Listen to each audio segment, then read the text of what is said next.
Criticism is partly like being a fan and partly like not being a fan. Criticism is like trying to tell someone who doesn't share what you know or what you feel and trying to explain it to them and persuade them. I'm Jon Pareles. I'm the chief pop music critic of the New York Times. Anything that tickles your ears, that's what I review. Well, first thing is pay attention.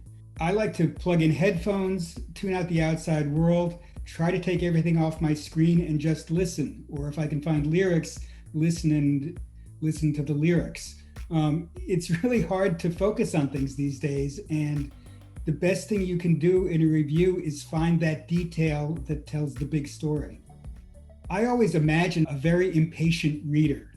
It's like, what do I need to tell this reader first? What's the most important thing? What grabbed my attention about what I'm reviewing, and how can I transmit that excitement to somebody who's reading it?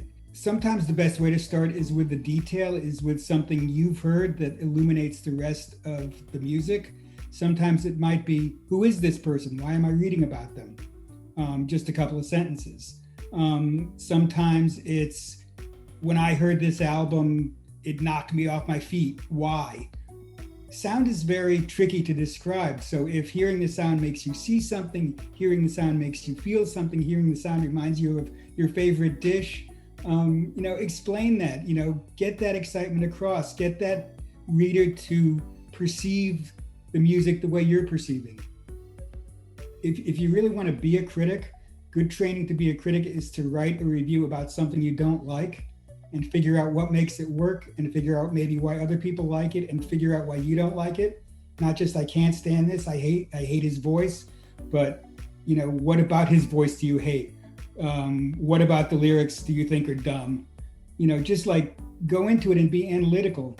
And you should use that same analytical technique on something you love. How does this work? Why does that synthesizer sound so perfect? What surprises me most about this music? One of the other things about popular music nowadays is that their stardom isn't only in their music. Their stardom is in their social media presence. Their stardom is in their fashion. Their stardom is in what kind of a role model they want to be. And that can go in the review too. You don't have to be audio only.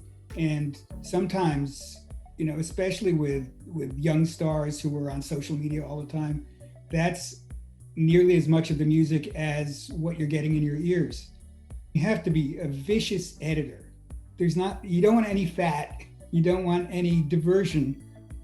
I find that I always tend to write longer than what's going to be on the page or online, and then I hack away at it. Once it's on the page, once it's written, once the words are in front of you, they're not you anymore. Once it's on the page, it's outside you, and it's something that can be edited and fixed, and it doesn't mean anything about your personality. It doesn't mean, you were blathering on too much, because you're smart and you're going to chop out anything that's not essential. If you think of it as like a TV commercial or a TikTok or something really short and to the point where every shot matters and every image matters, it works.